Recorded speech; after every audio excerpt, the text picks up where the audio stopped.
Oke, bismillahirrahmanirrahim. Assalamualaikum warahmatullahi wabarakatuh. Selamat siang teman-teman. Sebelum masuk materi ke-12 hari ini, izinkan saya untuk mengingatkan buat teman-teman yang belum absen, silakan absen terlebih dahulu di Mail Nusa dan dicek ya, apakah absensinya sudah masuk atau belum. Nah, untuk ke materi hari ini, di pertemuan 12 temanya adalah tentang jaringan konsumen. Jadi, dalam sebuah bisnis, konsumen itu bisa mengetahui bisnis atau merek tersebut itu dari, berbagai macam, networking atau jaringan.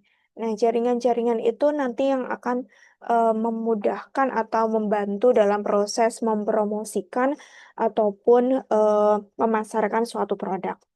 Nah, di sini untuk pengertian dan prinsip manajemen jaringan pelanggan, di mana untuk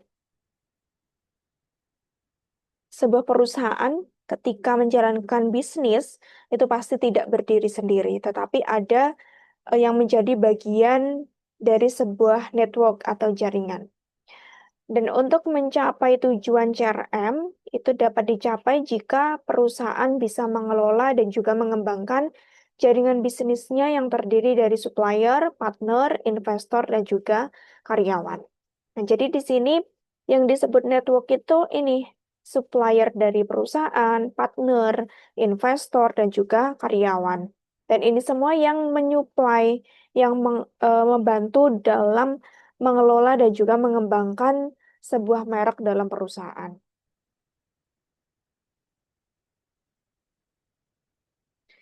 Kemudian network di sini itu juga membantu perusahaan ya dalam membangun, mengelola, dan juga memanfaatkan jaringan relasi untuk menciptakan nilai bagi pelanggan. Jadi pelanggan bisa tahu manfaat, bisa tahu, fitur-fitur pada merek, pada suatu produk itu dari, networking ini tadi. Kemudian mengenai kompetisi antar perusahaan, untuk kompetisi ini bukan hanya antar perusahaan, yang namanya kompetisi atau, saingan gitu ya, atau persaingan, itu bukan hanya antar perusahaan saja, tetapi juga antar network bisnis. Kemudian contohnya di sini ada perusahaan mobil dengan merek Ford, di mana, merek ini hanya menghasilkan 50% nilai dari produknya.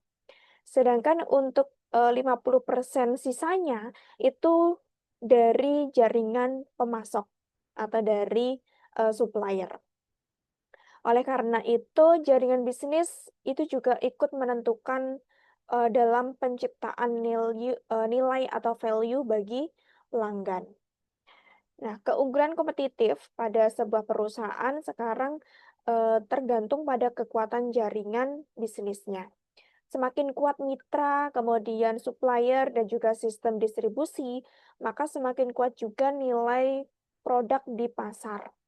Jadi, karena nilai yang dihasilkan dari mobil Ford itu kan hanya 50%, dan 50%-nya, ditentukan dari supplier. Sehingga, supplier juga berperan penting dalam menentukan penciptaan value bagi perusahaan. Kemudian selanjutnya mengenai, network dalam bisnis. Network atau jaringan adalah gabungan dari berbagai organisasi yang bekerja sama, berkolaborasi untuk menciptakan nilai pelanggan dari sebuah perusahaan. Itu tadi, eee network itu bisa berupa perorangan atau dari organisasi, yang pastinya, bekerja sama dan juga berkolaborasi dengan perusahaan untuk, menaikkan atau menguatkan nilai produk pada perusahaan. Di sini untuk network, contohnya ada, Indomie dengan Bogasari. Nah, Bogasari ini kan yang mensuplai, tepung ya, tepung dari Indomie. Nanti diolah menjadi produk Indomie. Kemudian ada perusahaan Microsoft dengan Intel, di mana Microsoft ini juga membutuhkan eh, supplier dari Intel ya untuk menjalankan produknya. Kemudian untuk CRM ini juga mencangkup relasi dengan partner, supplier, dan juga karyawan. Jadi intinya ketika kita punya perusahaan ya, punya produk, jangan hanya fokus pada produk kita sendiri, tapi juga kita fokus pada network kita, baik itu partner kita, supplier kita, ataupun karyawan kita. Karena relasi ataupun networking itu menentukan dan berperan penting dalam meningkatkan nilai atau value pada suatu produk. Kemudian untuk sebuah jaringan, ini kan terdiri dari perusahaan supplier. Kemudian ada joint venture, ada distributor, ada franchise, lisensi, dan lain sebagainya. Di mana semua jaringan ini mendukung sebuah perusahaan untuk menciptakan dan menyampaikan nilai pada pelanggan. Jadi setiap perusahaan memiliki banyak jenis hubungan bisnis untuk menciptakan ataupun menyampaikan nilai ke pelanggan. Nah, semua ini adalah bagian dari jaringan. Tadi ada yang bentuknya supplier, seperti Indomie dan juga Bogasari. Ada juga yang bentuknya joint venture. Ada juga yang bentuknya distributor, franchise, lisensi, dan seterusnya. Kemudian mengenai jaringan pemasok atau supplier, di mana setiap perusahaan tidak memproduksi semua komponen atau bahan bakunya sendiri, tetapi hanya beberapa persen saja. Bahkan untuk produk jadi, ya produk jadi seperti makanan yang memang sudah siap saji ya, seperti roti, biskuit, dan seterusnya, pasti butuh bahan baku. Dan bahan baku itu tidak semuanya diproduksi sendiri. Jadi ada yang mengambil dari supplier, dari merek lain. Contohnya, di sini ada Toyota yang hanya memproduksi 20% nilai produknya, dan Toyota ini tergantung dari network sekitar. Networknya sekitar 50.000 dengan 50.000 relasi ya, dengan supplier yang mensuplai input yang dibutuhkan untuk memproduksi sebuah mobil. Jadi si Toyota ini ya dia bisa saja mengubah bahan mentah menjadi jadi.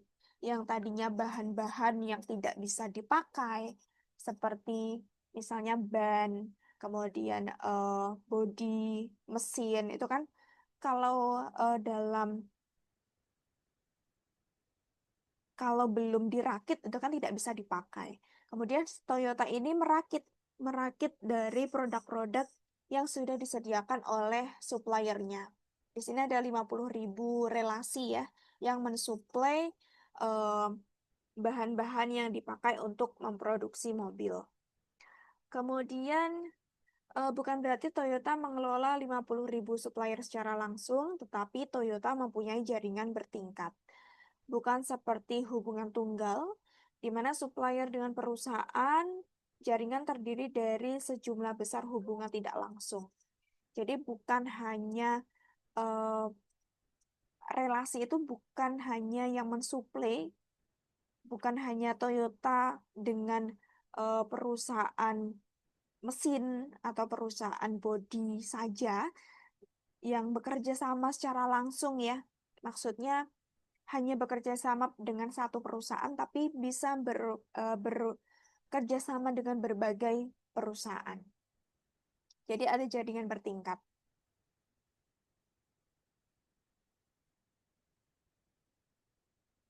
Nah, di sini untuk produsen besar seperti Toyota, di sini mengandalkan ribuan pemasok untuk menyediakan komponen, dan perusahaan hanya fokus pada bagian penting saja. Sisanya diproduksi oleh network supplier.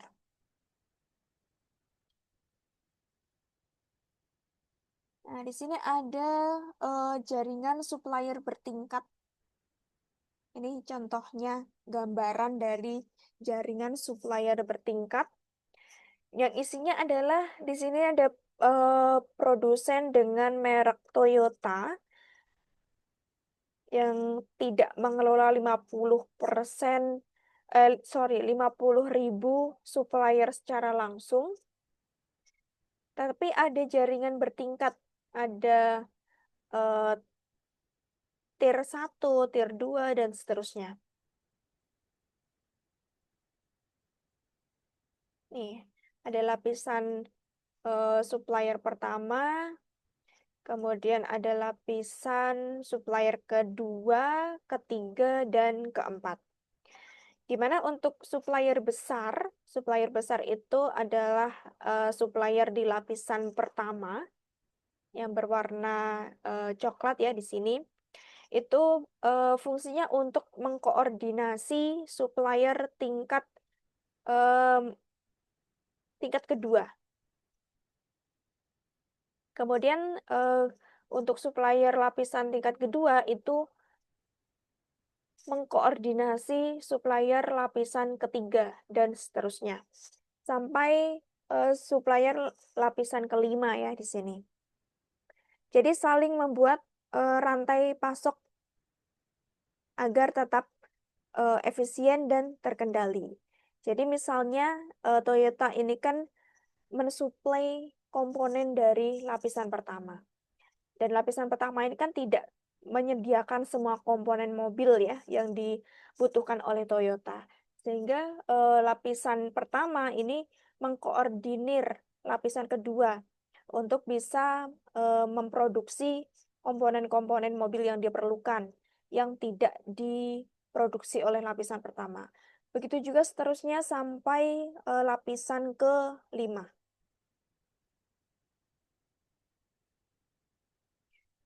Kemudian untuk jaringan distribusi,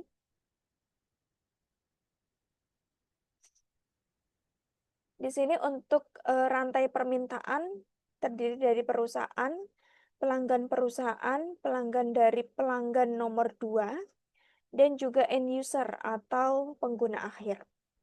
Dan untuk distribusi, ini tidak hanya antar perusahaan dan dengan distributor saja, tetapi sampai pengguna akhir dan menciptakan rantai permintaan berjenjang.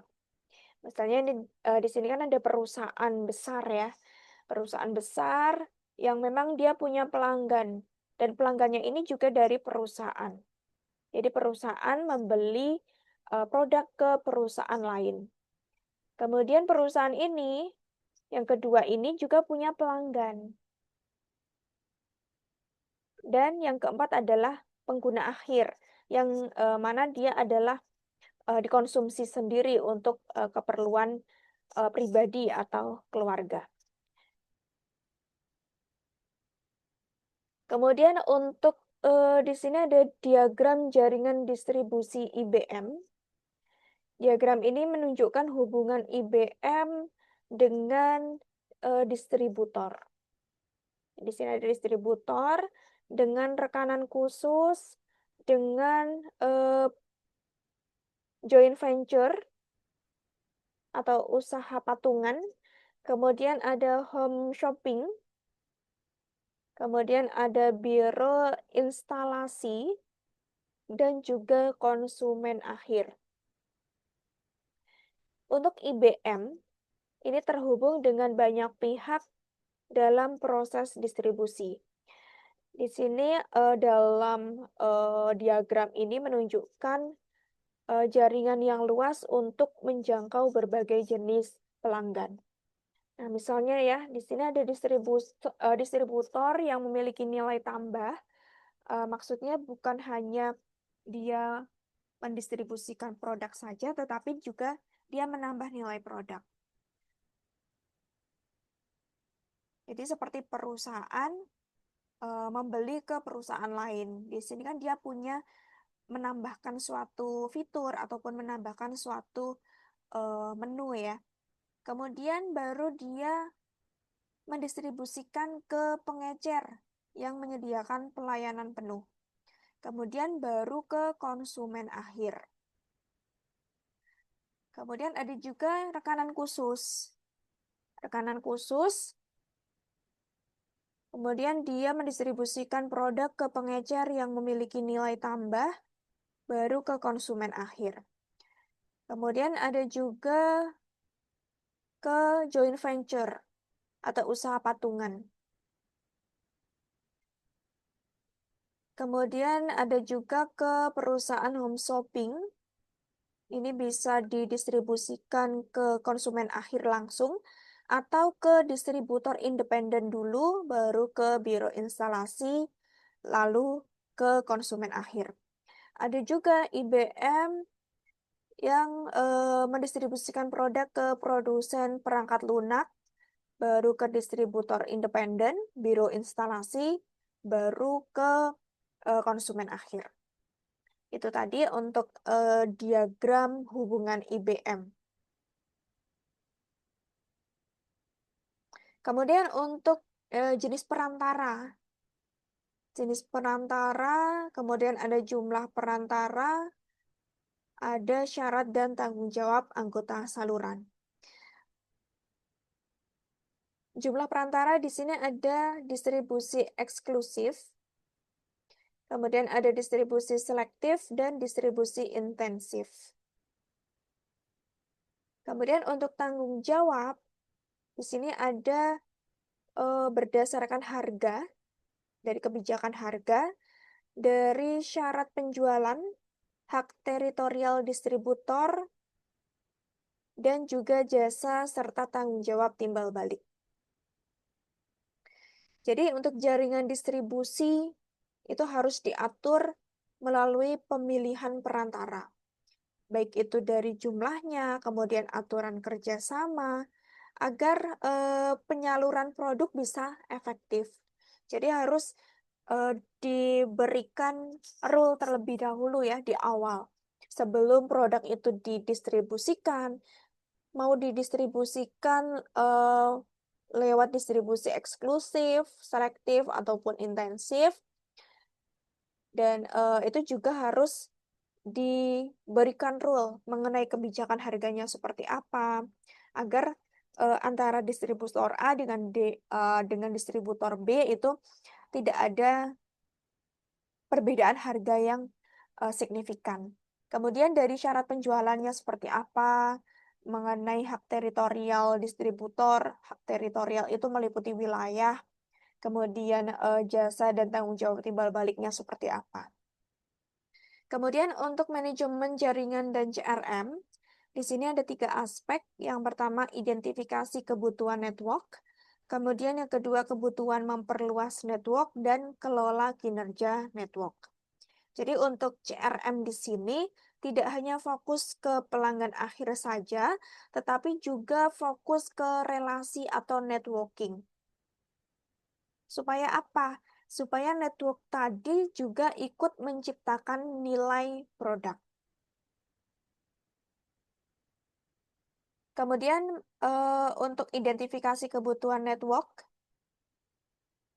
yang pertama di sini menentukan tugas dari pemasok, kemudian dari distributor, dari waralaba, dan juga partner. Tugas-tugasnya apa? Kemudian membina hubungan lebih dekat dengan jaringan penting. Cara untuk berhubungan lebih dekat dengan jaringan penting itu seperti apa? Kemudian untuk nah di sini ya, untuk mengidentifikasi kebutuhan network itu penting dilakukan agar perusahaan tahu peran setiap mitra yang menghasilkan nilai bagi pelanggan. Jadi perusahaan bisa membangun network yang kuat. Jadi misalnya perusahaan ini bekerja sama dengan pemasok. Pemasok itu tugasnya apa? Tugasnya ngapain saja sih? Dan cara untuk berhubungan baik dengan pemasok itu seperti apa?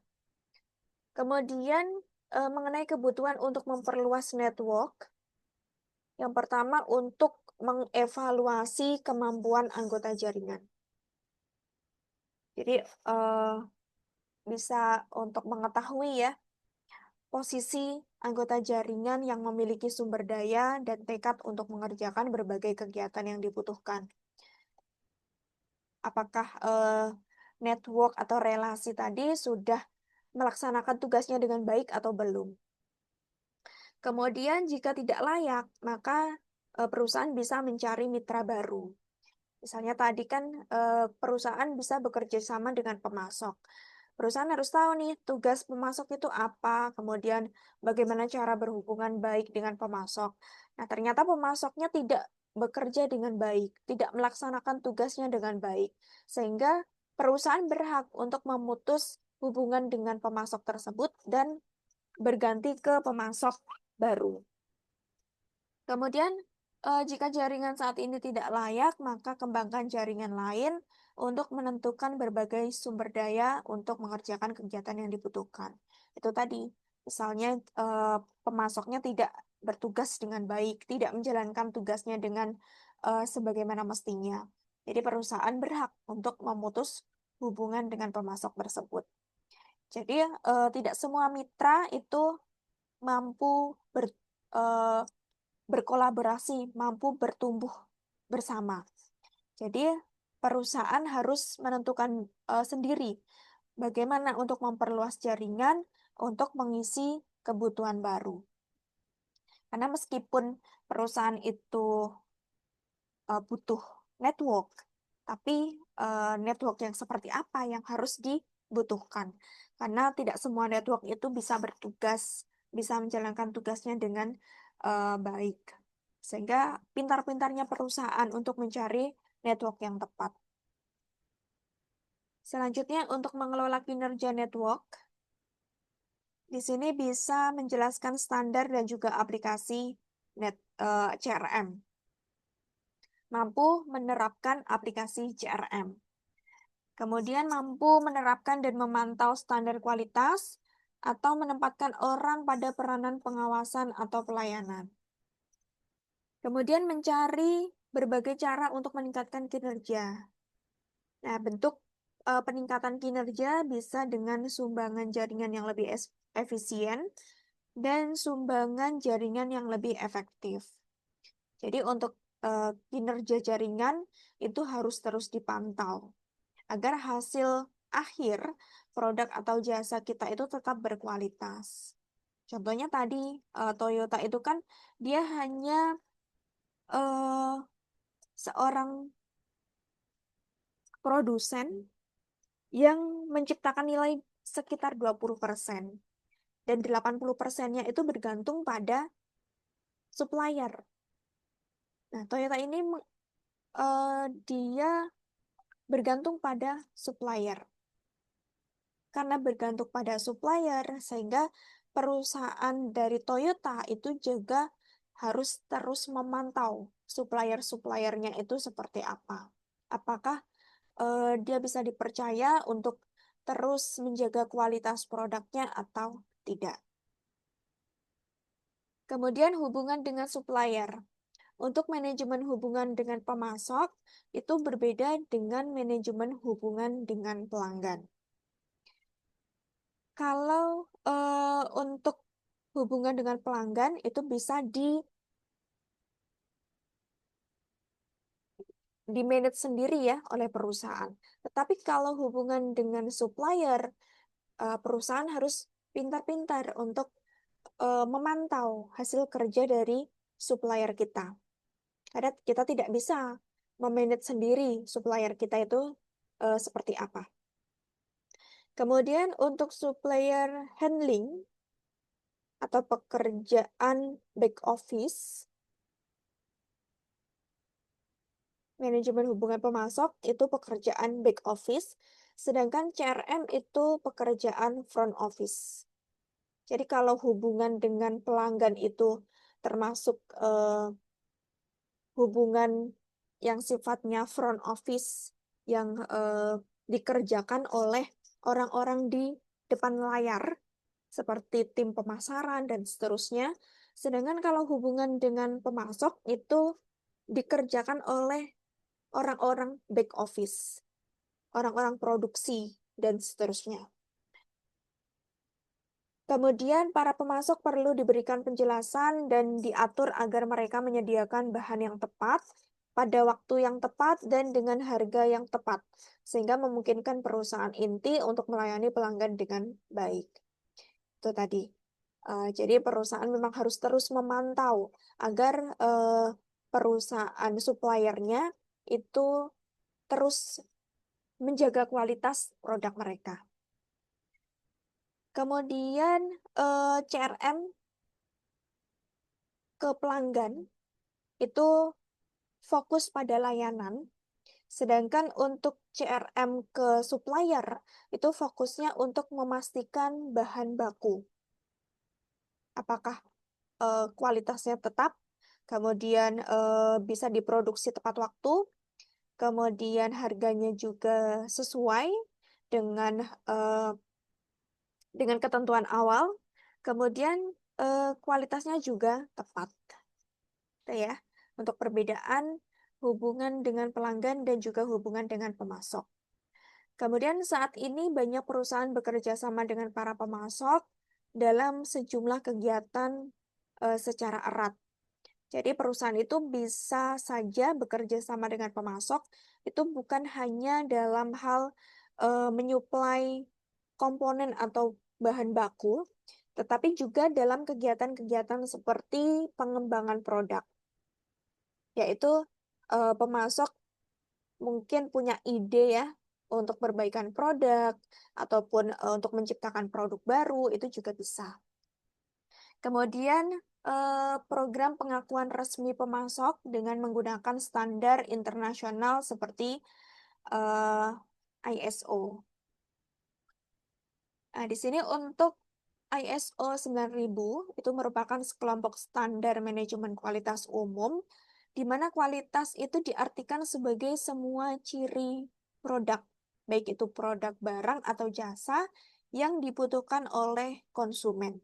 Jadi ada standar yang dilekatkan pada suatu produk. Apakah produk itu berkualitas dari segi ciri-cirinya atau tidak.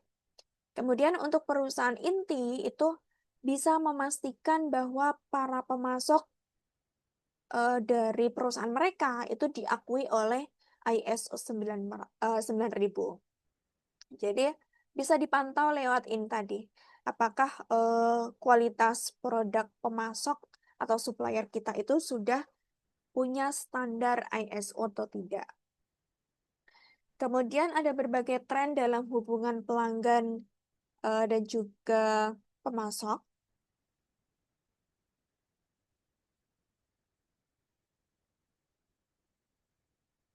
Di sini untuk trennya ada pengurangan jumlah penjual yang bekerja sama dengan pemasok. Kemudian untuk program pengurangan penjual itu biasanya terjadi ketika ada perubahan pada manajemen pemasok yang dikenal sebagai kemitraan pemasok. Jadi pengurangan mitra ya, pengurangan mitra. Kemudian yang kedua adalah biaya tetap tinggi, namun mendorong biaya tetap tinggi untuk mendorong efisiensi. Ini juga penyebab utama perubahan, yaitu kesadaran akan biaya tetap yang tinggi dari manajemen pemasok. Kemudian yang ketiga, melakukan manajemen golongan. Yang keempat, melakukan persekutuan pengembangan produk baru dalam kasus automotif. Kemudian untuk hubungan perusahaan dengan pemasok, makin erat dan fokus pada efisiensi serta inovasi bersama. Kemudian ada pengembangan pembelian elektronik atau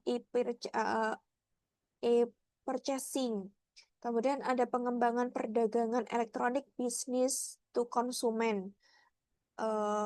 Bisnis ini harusnya bisnis to bisnis ya, bisnis ke bisnis. Pengembangan perdagangan elektronik bisnis ke bisnis. B2B e-commerce. Kemudian ada pengembangan perdagangan elektronik bisnis ke konsumen. Nah, ini baru B2C e-commerce. Kalau B2B, itu berarti perusahaan itu pelanggannya berupa perusahaan juga yang akan nantinya bisa ditambah nilainya, bisa diperjualbelikan kembali. Misalnya tadi bisnis to Tentu, bisnis, Anda bisa menyebutnya resell atau bisnis to bisnis itu seperti perusahaan Bogasari itu kan mensuplai bahan baku ke perusahaan Indomie. Itu bisnis to bisnis. Kemudian ada juga bisnis to konsumen. Jadi memang perusahaan menjual produk ke konsumen akhir, ke end user.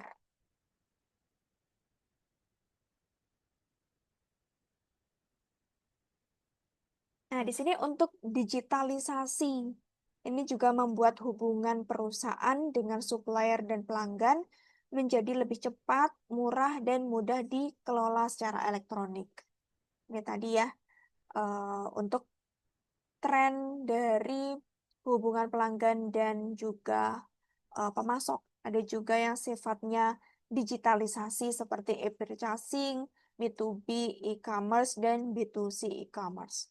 Mungkin itu saja untuk materi hari ini terkait dengan jaringan konsumen. Eh, untuk inti dari materi kita hari ini adalah CRM itu bukan hanya fokus ke pelanggan saja, yang sifatnya front office ya, pelayanan depan layar, tetapi juga perusahaan harus fokus ke networking atau relasi. Karena tidak semua perusahaan itu mengubah bahan jadi, mengubah bahan mentah menjadi bahan jadi, yang tidak semua perusahaan itu menghasilkan nilai produknya 100% dari perusahaan tersebut. Tapi juga ditentukan atau dibantu oleh supplier untuk mensuplai komponen-komponen ataupun bahan baku yang mereka gunakan. Jadi ada proses kerjasama, ada proses kolaborasi, sehingga kita tidak hanya men- tidak hanya memanajemen hubungan baik dengan pelanggan, tetapi juga perlu untuk memanajemen hubungan baik dengan pemasok atau supplier. Oke, untuk selanjutnya mungkin sesi tanya jawab saya alihkan ke WA Group. Silakan buat teman-teman yang mungkin ada penjelasan yang kurang jelas ataupun ada yang ingin ditanyakan terkait materi hari ini, silakan bisa mengajukan pertanyaan di WA Group. Dan jangan lupa yang belum absen, silakan absen di Mail Nusa. Mungkin sekian dari saya, kurang lebihnya mohon maaf. Wassalamualaikum warahmatullahi wabarakatuh.